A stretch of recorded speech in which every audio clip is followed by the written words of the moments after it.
talk about too, though. And first of all, we're going to kick off with the doctors' strike that you might just have noticed today. It's a huge story. Who could imagine that a strike of doctors would be kicked off the front pages by Gary Lineker? We don't really need to imagine it. We're living through it. Of course, we'll be referring to Lineker later in the show. But first of all, doctors on strike. And the story is this. Junior doctors are asking for a 35% pay rise. And they're arguing that their pay's been cut by 26% since 2008. If you take inflation into account. Joining us to put the doctor's perspective today is Dr. Andrew Meyerson, a striking doctor here in London. Hello, doctor. Thanks for joining me. Hi, I'm sorry. I'm just cupping my microphone so that we can hear a little bit better. Okay, well, I hear you fine. You sound fine, and we can see fantastic. you clearly. Good.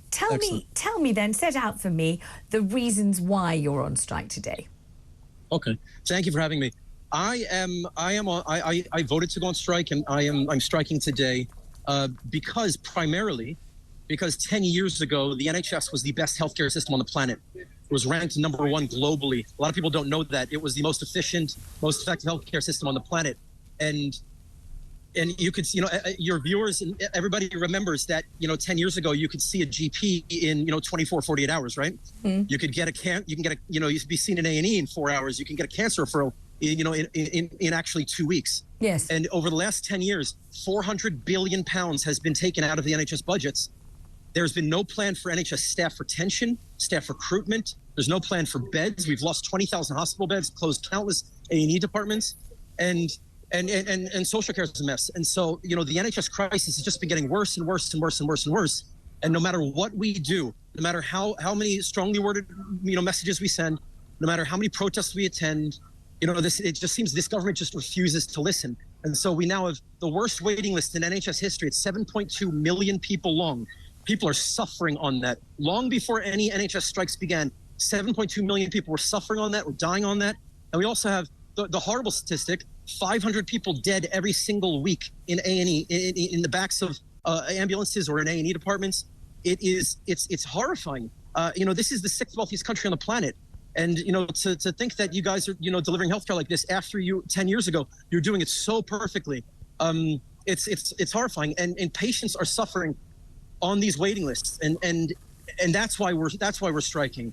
That's a huge reason why so many people are here. Doctor, it sounds as if you're saying we are striking on behalf of the NHS. We are striking for the NHS.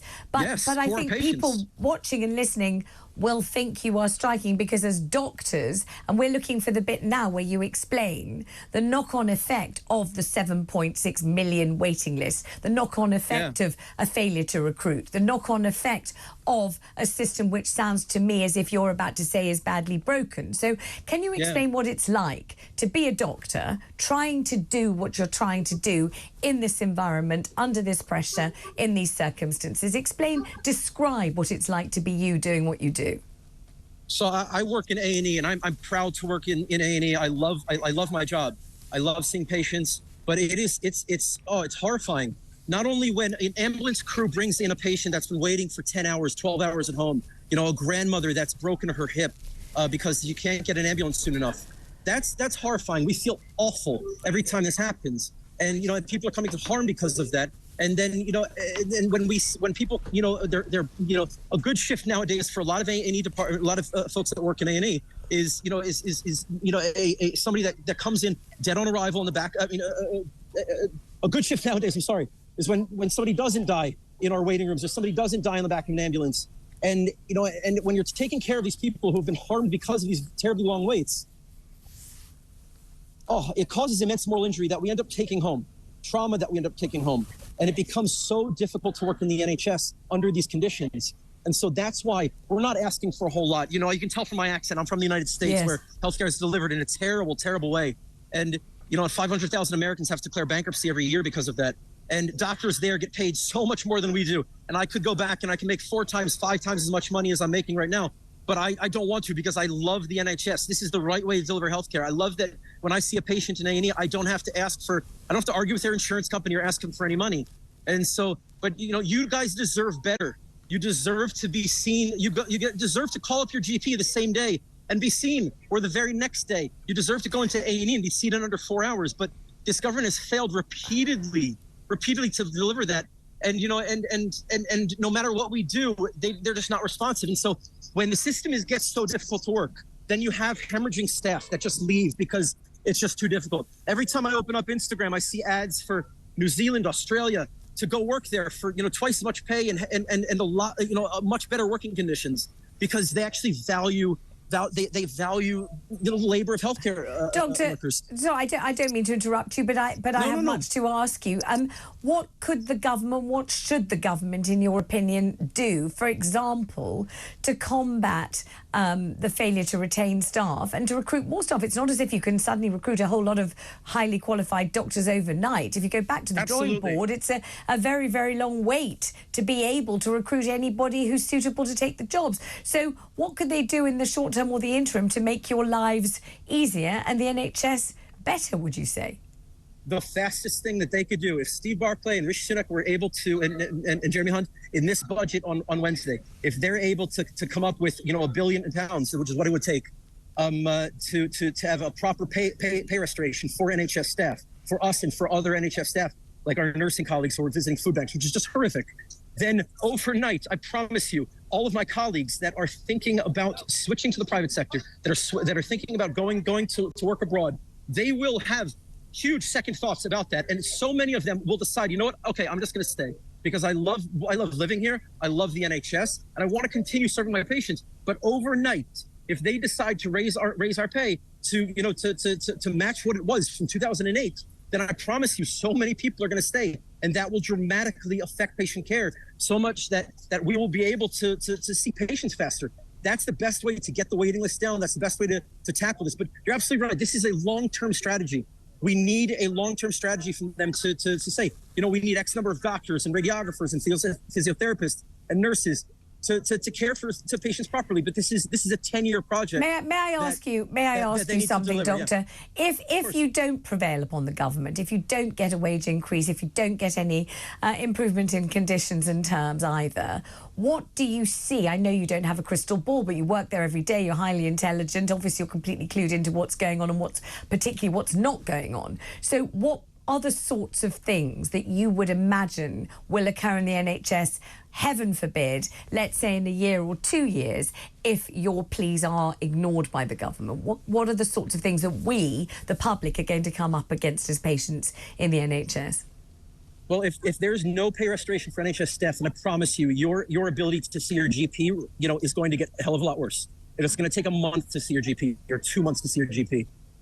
Or you'll be waiting, you know, 15, 20 hours in an NHS hospital, because it will become officially a two-tier system where the people that can afford it are going to go private because they can, and then everybody else is going to be made to suffer on the, you know, with the second-class system.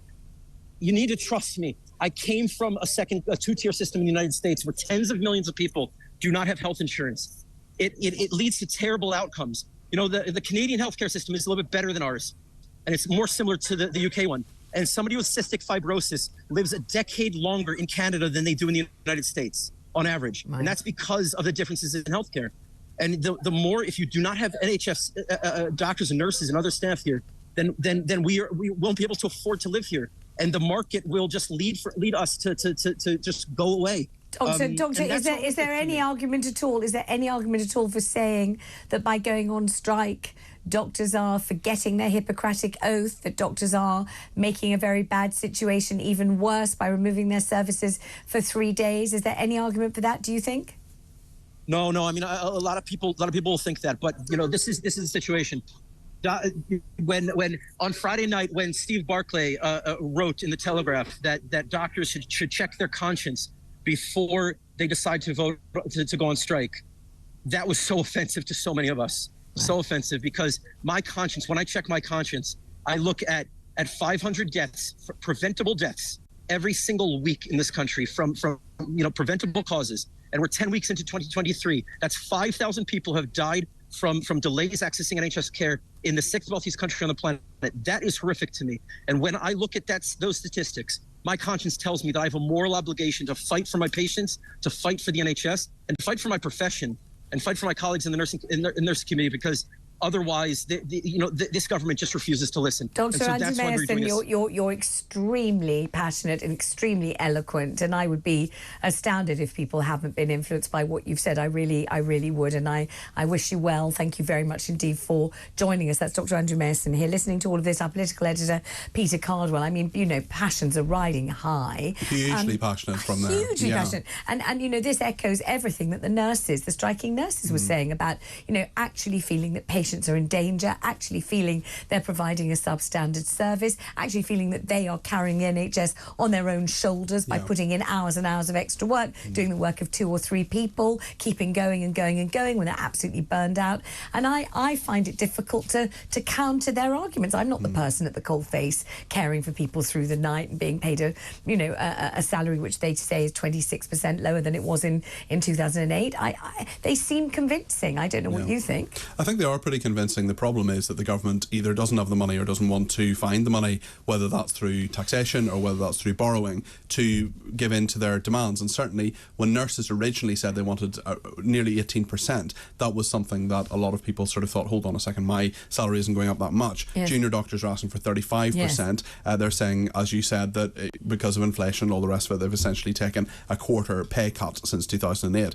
Health Secretary in England, Steve Barclay, is saying that the demands are completely unaffordable. What is clear from what that doctor was saying there, and what I think a lot of people are realising and have in their daily lives, is that the NHS isn't working anywhere in the UK. There are 4 different administrations in the 4 countries of the UK. It's not working anywhere. It's not working in England under the Conservatives. It's not working in Scotland under the SNP. It's not working in Wales under Labour. And it's not working in Northern Ireland either, although there aren't ministers there at the moment. The civil servants are in charge. So this is something that is huge, and certainly these junior doctors. And when you hear the word junior, you think, oh, actually they've perhaps quite low level people. There's actually people it's just one level below consultant. These are people who may have been doctors for 10 or 15 years. Yes. So they are people who are absolutely essential to the work of the NHS. We're 10 hours now into this strike. I'd be surprised if we get to 72 hours without some sort of offer from the government, at least to talk, because previously the government had said, we will talk, but only if you call off the strikes. And the doctors certainly said that was not something they were prepared to do. When Dr. Meyerson there was making a comparison with the NHS 10 years ago and the NHS now,